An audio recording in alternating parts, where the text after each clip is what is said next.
좀 아이들이 있는 게요, 좀 활기차고 재미있는 것 같아요.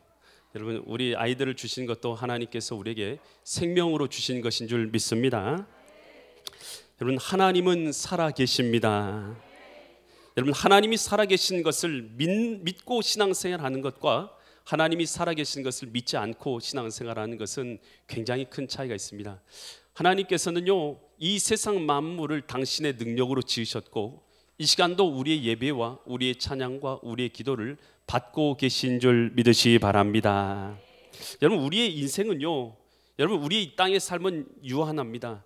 여러분, 내가 내 자녀요 평생 책임질 것 같지만 평생 책임질 수 없습니다. 여러분, 누가 책임져야 되냐? 우리의 힘으로는 아이들의 인생을 장담할 수 없어요. 여러분, 천지와 만물을 지으신 하나님께서 아이들의 인생을 붙잡아 주셔야 될 줄 믿습니다. 하나님께서 은혜를 주시고 하나님께서 붙잡아 주시고 하나님께서 책임져 주시고 하나님께서 길러주시는 자녀, 그런 자녀가 그리스도 예수 안에서 복된 자녀인 줄 믿습니다. 오늘 이 본문의 말씀은 하나님 앞에 큰 은총을 입었던 사무엘에 대한 이야기가 기록되어 있는 것이 바로 이 본문의 말씀입니다.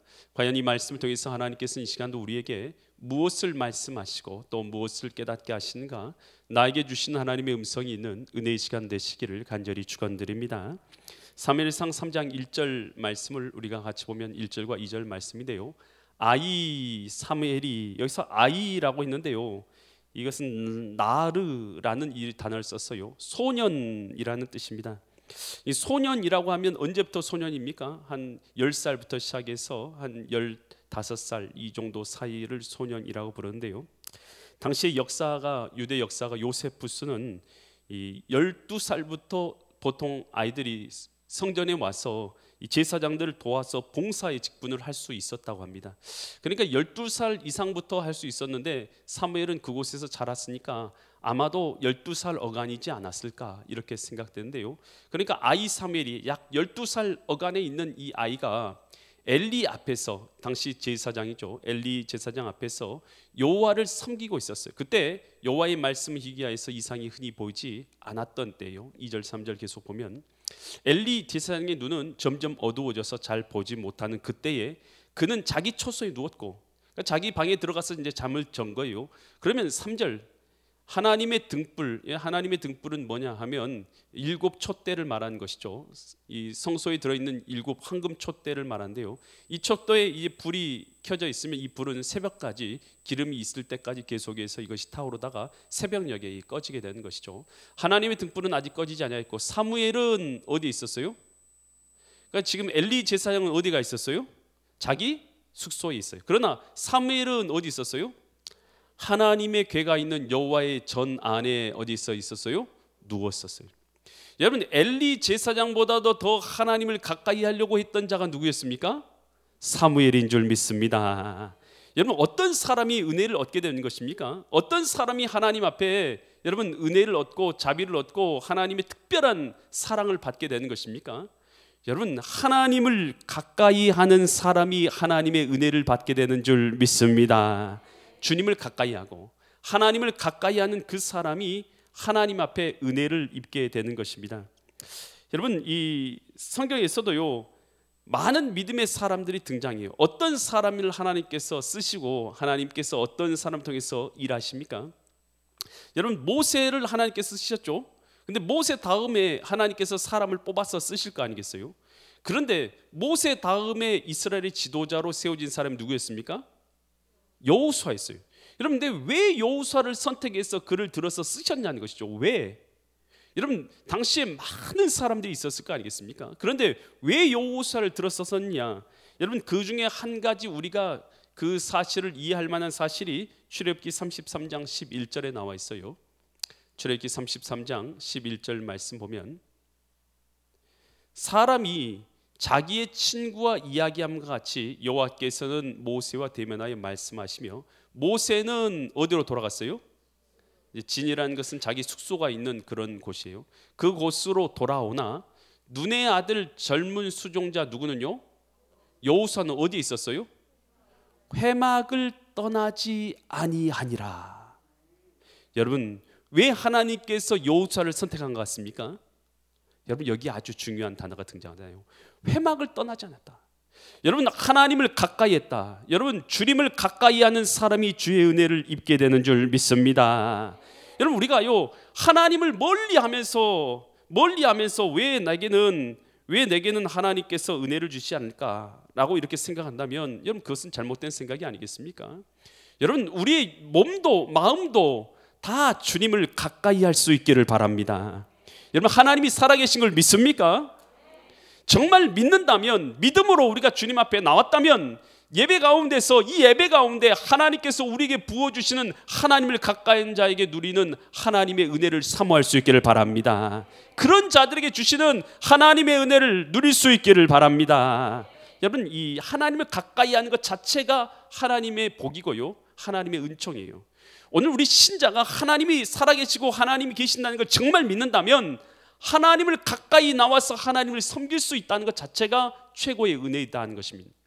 여러분 모세를 하나님께서 부르시죠. 시내산에서 야 모세야 너 시내산으로 올라오라 하면서 하나님께서 이렇게 말씀하세요. 출애굽기 24장 1절과 2절처럼 말씀을 하신대요. 모세에게 이르시되 너는 누구누구를 데리고 와요? 아론하고 나답하고 아비후.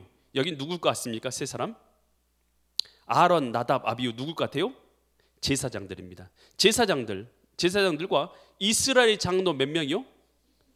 여러분 이스라엘은 당시 약 200만 명 정도 되는 그런 사람이었어요. 그 사람 중에서 하나님께서 아론, 나답, 아비후 데리고 오고 그리고 이스라엘의 장로 몇 명이요? 70명을 함께 데리고 누구께 올라오라고요?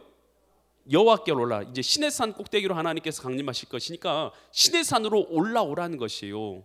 그 다른 사람들은 다 밑에다 내려놓고 나답하고 아비후하고 아론하고 그리고 장로 70명만 데리고 산 중턱까지 올라오라 한 거예요. 그러고 나서 멀리서 경배하게 하고 2절 보니까 누구만요? 특별히 너 모세만 여호와께로 어떻게 하라고요? 가까이 오라. 여러분 하나님께서요 다른 사람 다 가까이 오라고 하지 않았어요. 한 사람 모세만 선택해가지고 나답, 아론, 아비후 그 다음에 70명의 장로들은 이 산 중턱까지 올라오는 데 허락하셨어요. 그런데 모세만 꼭대기까지 올라오는 것, 하나님 앞에 바로 서는 것까지 올라오는 것을 하나님께 허락하신 것이죠. 그래서 모세만 가까이 와서 그들은 가까이 오지 말며 백성은 너와 함께 뭐 하지 말라고요?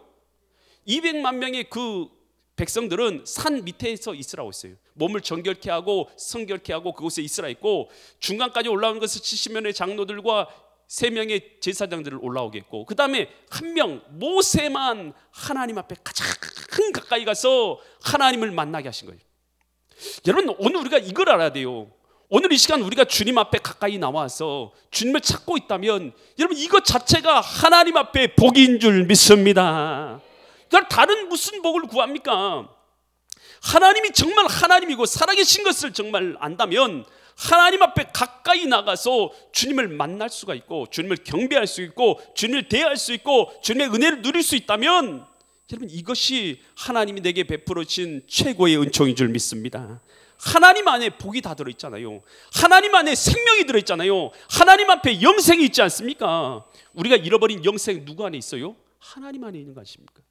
여러분 우리가 천국에 들어가는 것 하나님 안에 있는 거 아니겠습니까? 여러분 우리 자녀의 삶과 인생을 붙잡아 주시는 것도 하나님 안에 있는 줄 믿습니다. 여러분 그렇다면 하나님 안에 있다는 걸 다 믿는다면 하나님을 가까이 하는 것이 복인 줄 믿습니다. 여러분 이 맹모 삼천지교라는 이 말이 있어요. 맹자의 어머니가 자녀를 기르는데 맹자를 이 묘지 근처에서 길렀던 거예요. 묘지 근처에서 애를 길렀다니까 아이가 날마다 하는 게 뭐하고 놀아요? 장례 치르는 놀이를 하는 거예요. 장례 치르는. 아이고 갔다 하면서 장례 치르는 놀이. 그러니까 안 되겠다 싶어서 어디로 옮깁니까? 자녀를? 이 시장으로 옮겨요. 시장으로 옮겼더니 그 자녀가 뭘 하면서 놀아요? 장사하는 것을 연습하면서 놀아요. 그래서 그 맹자의 어머니가 어디로 옮깁니까? 그 자녀를? 그 서당 옆으로 옮기게 되죠. 그랬더니 이 아이가 뭐 하면서 살아갑니까? 아이가 이제 예식을 따라서 애들이 행동을 하고 또 그리고 글을 읽고 예법을 따라서 행동했다. 이것이 바로 맹모 삼천지교 아닙니까? 뭐 이걸 우리의 모습과 연결시켜 본다면 여러분, 하나님을 가까이 하는 자녀는 하나님의 말씀을 가까이 할 것이고, 기도를 가까이 할 것이고, 예배할 것이고, 하나님께서 함께 하시고 은혜를 베풀어 주게 될 줄 믿으시 바랍니다. 하물며 어떤 걸 가까이 하느냐에 따라서 우리가 먹을 가까이 하면 먹을 묻잖아요. 여러분, 하나님을 가까이 하면 하나님의 은혜를 입게 될 줄 믿습니다. 그래서 시편 73편 28절에서 이렇게 말하죠. 하나님을 가까이 함이 내게 뭐라고요? 복이다. 내가 주 여호와를 나의 피난처로 삼아 주의 모든 행적을 전파하리다. 뭐 하는 것이 복이라고요? 하나님을 가까이 하는 것이 복인 줄 믿습니다. 여러분, 그래서 우리 아이들 어떤 아이들로 길러느냐? 하나님을 가까이 하고, 예배를 가까이 하고, 성경을 가까이 하고, 기도를 가까이 하면서 하나님을 찬양하고 예배하고 하나님을 가까이 하는 믿음의 자녀로 양육하고 성장시키고 기를 수 있기를 간절히 축원드립니다. 그때요, 사무엘이 이제 성전에서 자고 있어요. 성전에서 잠자고 있는데 갑자기 음성이 들려오는 거예요. 어떤 음성이 들려오냐면 사무엘아, 사무엘아 라는 음성이 들려오는 거예요. 자고 있다가 이 음성을 들었으니까 얼마나 놀랐겠어요. 깜짝 놀래가지고 벌떡 일어났어요. 아, 이거 엘리 제사장이 나를 불렀나 보다 하고 불이 나게 뛰어가서 보니까 제사장님 저를 불렀습니까? 라고 했더니 불렀어요, 안 불렀어요? 안 불렀다. 가서 자라. 또 자서 이제 성전에서 또 자는 거예요. 성전에서 잤어요. 그러니까 사무엘은요, 성전에서 자고 오니까 또 불러요. 사무엘아, 사무엘아. 벌떡 일어나고 또 제사장에 달려갔더니 불렀어요, 안 불렀어요? 안 불렀어요. 또 이제 자고 있었어요. 또 음성이 들려요, 안 불러요? 들려요. 사무엘아, 사무엘. 음성들이 벌떡 일어나고 달려갔더니 사무엘상 3장 8절로 10절 말씀 보면요, 달려갔더니 여호와께서 몇 번째 불렀어요? 세 번째 사무엘을 부르신지라. 그가 일어나서 엘리에게로 가서 이르되 당신이 나를 부르셨기로 내가 여기 있나이다 하니 엘리가 여호와께서 이 아이를 부르신 줄을 깨닫게 된 거예요. 그리고 9절 말씀, 엘리가 사무엘에게 이르되 가서 누웠다가 그가 너를 부르시거든 너는 말하기를 여호와여 말씀하옵소서. 주의 누가요? 종이 뭐 하겠습니까? 듣겠나이다, 듣겠나이다, 쉐마하겠나이다 하니 이에 사무엘이 가서 자기 처소에 누우니라. 그랬더니 10절, 여호와께서 다시 임하여 서서 전과 같이 누구를 부릅니까? 사무엘을 부르시는지라. 사무엘아 부르신지라. 사무엘이 이르되 말씀하옵소서. 주의 종이 뭐 하겠나이다? 쉐마하겠나이다. 쉐마, 이 쉐마라는 뜻은 무엇입니까? 듣고 순종하겠다는 뜻입니다. 그러니까 이 쉐마라는 뜻은 하나님의 음성을 듣고 주님의 말씀에 따라서 살겠습니다 라는 말이 쉐마라는 것이에요. 여러분, 오늘 우리가요, 누구의 음성을 들어야 됩니까? 여러분, 하나님의 음성을 들어야 될 줄 믿습니다. 하나님의 음성에 순종해 살아가는 것. 여러분, 하나님은 어떻게 말씀하세요? 여러분, 하나님의 말씀은요, 성경을 통해서 말씀하십니다. 성경은 미디어입니다. 하나님의 말씀이 기록되어 있는 미디어입니다. 하나님에 대해서 말씀해 주시고 하나님이 하신 말씀이 기록되어 있는 것이 성경입니다. 여러분, 우리가 성경을 읽지 않으면서 하나님의 음성을 들려달라고 하는 것은 참 어리석은 행동인 것이죠. 성경에는 하나님이 우리에게 하시는 말씀이 기록되어 있는 줄 믿습니다. 뿐만 아니에요, 하나님께서는요, 우리 양심을 통해서도 말씀하십니다. 양심으로 깨닫고 야, 그렇게 하는 것은 옳지 않다. 하나님 우리 양심을 통해서도 말씀해 주셔요. 또 어떻게도 말씀해 주십니까? 우리 환경을 통해서도 말씀하십니다. 야, 너는 이렇게 살아야 된다 깨닫게 해주시는 것을 깨달을 수가 있어요. 여러분, 오늘 우리가 하나님은요, 다양한 방법을 통해서 우리에게 말씀하십니다. 여러분, 그 음성을 우리가 귀 기울일 때에 하나님의 음성을 듣게 되는 줄 믿습니다. 영국의 유명한 작가인 조지 버나드 쇼라는 사람이요, 여러분, 그가 쓴 작품이 성녀잔이라는 것을 썼습니다. 잔다르크 우리 아시죠? 잔다르크가 하나님의 음성을 듣고 프랑스를 구원해내는 이야기가 성녀잔 이야기예요. 여러분, 그런데 하나님의 음성을 들은 이 성녀 잔다르크가 막 군대를 이끌어가지고 지고 있는 이 전쟁에서 막 승리를 거두고 이기고 막 그런 역사가 일어난 것이죠. 그런데 이 당시 프랑스 왕이었던 왕 다우빈이 그녀를 만났을 때 참 안타까운 거예요. 왜냐하면 하나님께서는 누구에게는 말씀 안 해준 것 같아요? 자기에게는 말씀 안 해주고 이 잔다르크에게만 말해주니까 좀 마음이 상했던. 그래서 이제 잔다르크에게 이렇게 말해요. 하나님의 음성은 왜 나에게 들려오지 않지? 나는 왕인데 라고 이렇게 말합니다. 그랬더니 이 잔다르크가 이 말을 듣고 이렇게 말해요. 하나님의 음성은 분명히 당신에게도 들려옵니다. 그러나 당신은 하나님의 음성을 들으려고 하지 않고 있는 것입니다. 당신은 나와 같이 그 소리를 듣기 위하여 고요히 들판에 앉아 있는 일이 없습니다. 만일 당신이 진정으로 하나님의 음성을 듣기 원하고 기도한다면 당신은 분명히 나와 같이 그의 음성을 들을 수 있을 것입니다. 여러분, 오늘 우리가 대부분의 사람들이 하나님의 음성을 들으려고 하지도 않아요.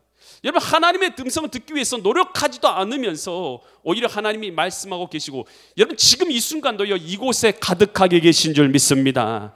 우리의 삶 가운데 가득히 거하고 계셔요. 물고기가 물속에 있는 것처럼 우리는 하나님 안에 지금 거하고 있는 거예요. 하나님이 주신 생명 가운데서, 하나님 주신 삶 가운데서, 하나님 주신 인생 가운데서, 하나님이 주신 곳에서 우리가 살아가고 있음에도 불구하고 물속에 있어서 물속에 있는 물고기가 물을 느끼지 못하는 것처럼 하나님 안에 있는 우리가 하나님에 대해서 느끼지 못하고 깨닫지 못하고 귀를 막고 있기 때문에 우리가 알지 못한 채 살아가고 있을 뿐이다라는 것입니다.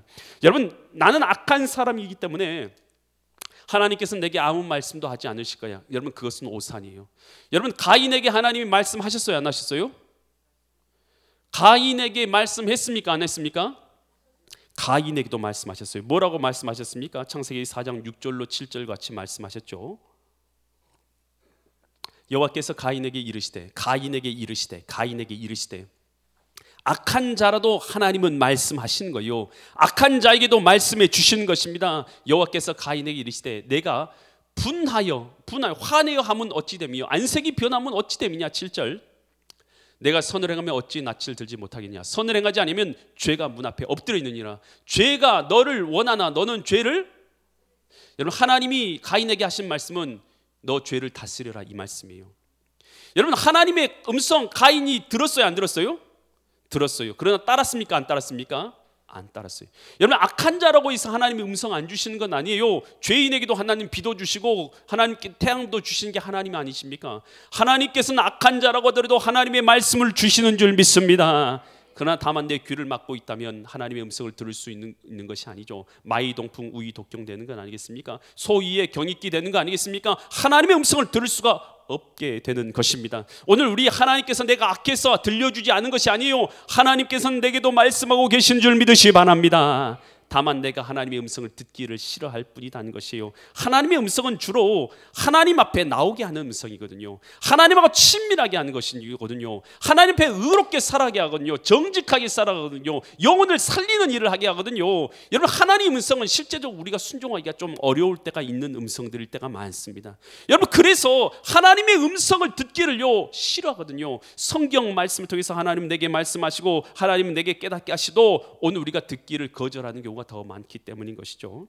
여러분, 어거스틴이라는 인물은 여러분 독실한 기독교인의 가정에서 태어났습니다.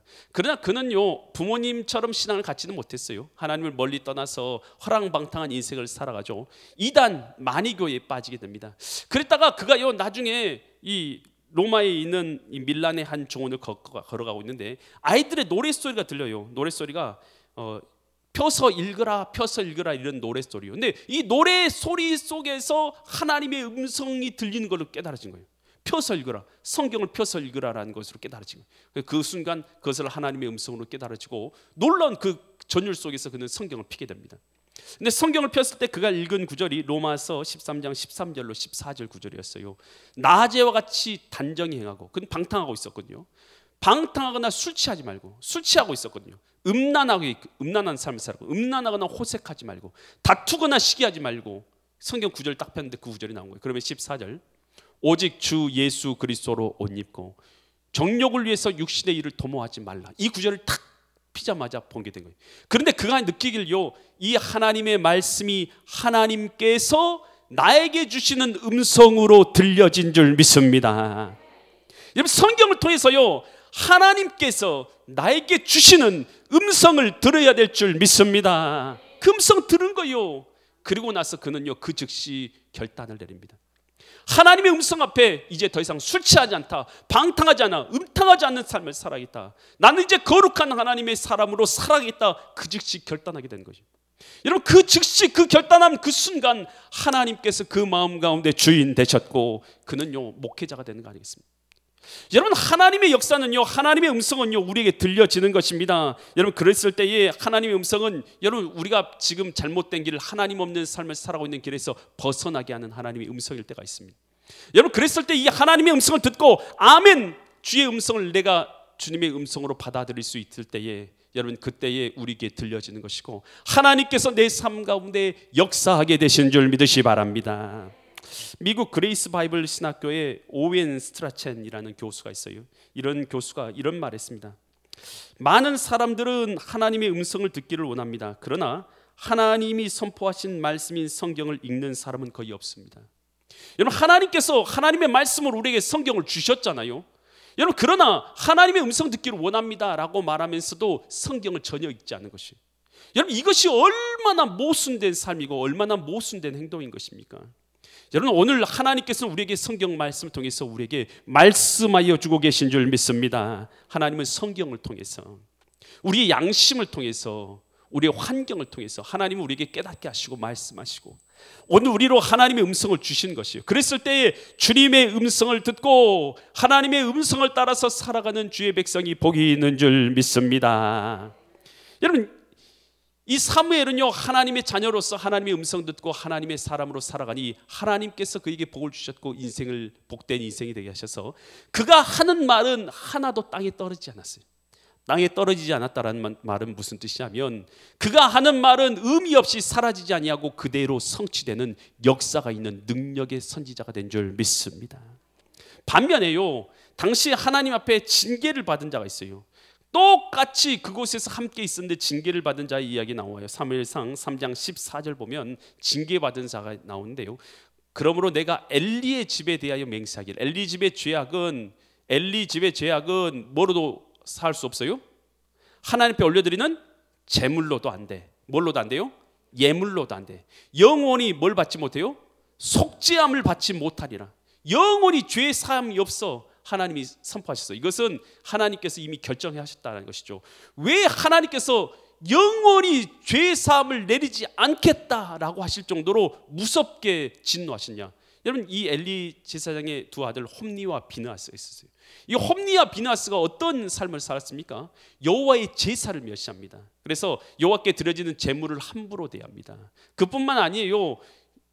여호와의 성막에서 봉사하고 수종 드는 여인하고 동침을 합니다. 하나님의 제사를 없인 여겨버린 것이죠. 그는 하나님을 무시하고 생활한 것이에요. 그랬더니 하나님께서는 그에게 징벌을 내리시게 된 것이죠. 사무엘상 2장 17절에서 이 소년들의 죄에 대해서 이렇게 말합니다. 이 소년들의 죄가 여호와 앞에 심히 큰 것은 그들이 여호와의 뭐를요? 제사가 곧 오늘날로 말하면 예배 아니겠습니까? 예배를 뭐 했어요? 멸시함이었더라. 여러분, 하나님의 드려지는 예배를 멸시한다는 것은 뭘 뜻하냐? 하나님을 멸시하는 행위하고 똑같은 것을 우리가 깨달아야 되는 것이에요. 여러분, 우리가 우리 자녀들 기를 때에 하나님의 예배를 소중하게 여기는, 공적인 예배를 소중하게 여기는 믿음의 자녀들로 키울 수 있기를 간절히 축원드립니다. 여러분, 하나님께서는요, 예배하라고 명령하셨는데 어떻게 예배하라고 명령하셨어요? 여러분, 우리 성경책 얼마나 많이 봤습니까? 성경책에 나와 있잖아요. 하나님이 예배할 때 어떻게 예배하라고 했어요? 모여서 예배하라고 하나님께서 여러분 성경에서 말해줬잖아요. 그래서 성경의 모든 역사를 통해서 우리가 보면 어떻게 예배했습니까? 하나님의 명령을 따라서 크든지 작든지 사람들이 모여서 하나님 앞에 예배한 줄 믿습니다. 그래서 이 예배해서 모여서 예배하는 것은요, 우리의 편의의 문제가 아니에요. 모여서 예배하는 것이 우리 편의를 위해서 모여서 예배하는 것 아니라는 거예요. 또 우리의 신앙 성장을 이런 거 상관 있는 게 아니에요. 하나님께서 우리에게 명령하셨기 때문에 우리는 함께 모여서 예배하고 있는 줄 믿으시 바랍니다. 은혜가 떨어지고 믿음이 사라지면 제일 처음 나타난 게 뭐였습니까? 아담과 하와가 하나님을 예배하는 것, 제사하는 걸 잃어버리게 된 것이죠. 가장 먼저 은혜를 떨어지고 하나님에 대한 믿음이 사라지면 가장 먼저 나타나는 것은 예배하지 않습니다. 성경에서요, 여러분, 믿음의 조상된 아브라함의 삶은 어떤 삶이었습니까? 예배하는 삶이었잖아요. 장소를 옮길 때마다 제단을 쌓고 하나님 앞에 예배를 드리는 삶이었다라는 것입니다.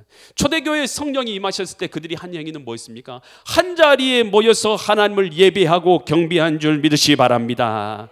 그래서 예배하는 것은요, 여러분, 예배하는 것은 하나님의 명령을 따라서, 오늘 우리의 기분이나 우리의 감정에 따라서 하는 것이 아니에요. 하나님의 명령에 따라서 우리가 믿음의 공동체인 공적인 예배를 함께 모여서 주님 앞에 예배하고 있는 것을 믿으시기 바랍니다. 그래서 히브리서 10장 25절에서 이렇게 말하는 것이죠. 모이기를 패하는 어떤 사람의 습관같이 하지 말고 오직 권하여 그날이 주님 오심이 가까울수록 볼수록 더욱 모이기에 그리하자. 더욱 모이기에 힘쓰라. 아멘. 아멘. 여러분, 우리가 그래서 인터넷으로 통해서 방송을 통해서 예배하니까 나는 이렇게 예배해도 된다. 여러분, 그것은 어쩌면요, 여러분, 하나님께서 만드신 방법과는 조금 많이 동떨어져 있는 방법일 수도 있어요. 어쩔 수 없는 피치 못할 환경 가운데서 그렇게라도 믿음의 공동체에 연합되어져서 예배한다는 것은 중요하지만, 여러분, 하나님께서요, 우리 모임 가운데 두세 사람이 내 이름 가운데 모인 곳에 나도 그들 가운데 있느니라. 여러분, 이 자리에 우리가 예수님의 이름으로 모인 줄 믿습니다. 하나님을 나의 구주로 믿는 줄 믿습니다. 하나님의 살아계심을 믿는 줄 믿습니다. 그러면 이 가운데 하나님께서 우리 가운데 역사하셔서 하나님의 은혜와 은총과 자비와 하나님의 복을 이 시간도 우리에게 더하여 주고 계신 줄 믿습니다. 영적인 은혜를 지금도 이 시간도 우리에게 주고 계신 것입니다. 이것은요, 하나님께서 일하시는 시간이 바로 예배의 시간이고 우리에게 은혜를 베풀어 주는 시간인 줄 믿으시기 바랍니다. 뿐만 아니라 우리는 하나님의 일하심에 따라서 하나님을 경배하고 예배하는 시간, 바로 이 예배의 시간이다라는 것입니다. 여러분, 이스라엘 백성 가운데 하나님을 떠났어요. 이스라엘 백성이 우상을 섬기죠. 바알과 아세라 신을 섬깁니다. 그랬더니 하나님께서 3년 6개월 동안 비가 오지 않도록 하늘을 막아버립니다. 그랬을 때 엘리가 어떤 일을 했던 것입니까? 이 갈멜산에 사람들 다 모으고 그가 최초로 했던 것은 열왕기상 18장 30절을 했습니다. 어떤 일을 했냐? 엘리가 모든 백성을 향하여 이르되 내게로 가까이 오라. 백성이 다 그에게로 가까움에 그가 무너진 뭘 쌌어요? 원래는 그곳에서 날마다 제사를 드렸어야 되는 곳이죠. 날마다 제사를 드렸던 곳이죠. 그런데 바알하고 아세라의 신에게 제사 드리느라고 하나님께는 제사 드리는 걸 포기해버린 것이죠. 그랬더니 그 사이에 어떻게 된 것입니까? 제단이 다 무너져가지고 이제 더 이상 제사를 드리지 않아서 회파되어 있는 상태에 있는 것이죠. 그랬더니 엘리 제사장이 엘리야가 제일 처음 한 게 뭐였어요? 무너진 여호와의 제단을 다시 쌓은 것이에요. 여러분, 우리의 삶도 마찬가지예요. 믿음 떨어지면 나타나는 것은요, 예배가 폐해지잖아요. 하나님을 가까이 하는 예배, 공적 예배가 사라져 버리잖아요. 여러분, 그러면 우리의 신앙의 근본은 뭐 있습니까? 하나님 앞에 드려지는 이 공적 예배가요, 우리 신앙생활에요 아주 중요한 핵심 중에 핵심이 바로 이 공적 예배 아니겠습니까? 여러분, 이 제단이, 예배의 시간이, 공적 예배가 그리스도 예수 안에서 우리가 회복되어야 될 줄 믿으시기 바랍니다. 우리의 신앙 회복을 다른 곳에서 먼저 찾으려고 하지 마시고요, 하나님 앞에서 공적 예배를 먼저 회복할 수 있기를 간절히 축원드립니다. 이것은 내가 명령한 것이 아니라 하나님께서 명령하신 것이기 때문인 줄 믿으시기 바랍니다. 요한복음 4장 23절과 24절에서 주님은 이렇게 말씀하십니다. 아버지께 참되게 예배하는 자들은 영과 진리로 예배할 때가 오나니 곧 이때라. 아버지께서는 자기에게 이렇게 예배하는 자들을 뭐 하셔요? 하나님은 예배하는 자를 찾으십니다. 24절, 그래서 하나님은 영이시니 예배한 자가 영과 진리로 우리의 마음과 정성과 중심을 다해서 예배할지니라. 주님 앞에 이 예배가 회복될 수 있기를 간절히 축원드립니다. 어린이 주일을 맞이하여서 우리 아이들 어떤 자녀로 기르는 것이 하나님께 은총받는 자녀입니까? 여러분, 하나님을 가까이 하게 될 줄 믿습니다. 교회를 가까이 해야 될 줄 믿습니다. 주의 음성 듣고 순종하는 자녀가 되어야 될 줄 믿습니다. 여러분, 예배를 소중하게, 공적인 예배를 소중하게 여기는 자녀로 성장시켜서 하나님께서 복주시는 자녀로 양육하시는 믿음의 거룩한 성도님들 되시기를 예수 그리스도의 이름 받들어 간절히 축원드립니다. 기도드립니다. 하나님 아버지, 어린이 주일을 맞이하여서 우리 아이들 함께 예배드릴 수 있도록 은혜를 더하여 주셔서 감사드립니다. 비록 어리지만 주님을 가까이 하는 자녀들로 성장하게 하여 주시옵소서. 아버지 하나님, 주의 음성을 듣는 자녀들 되게 하여 주시옵소서.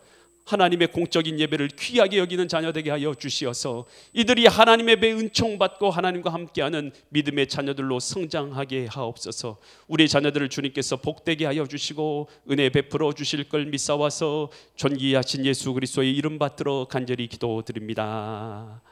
아멘.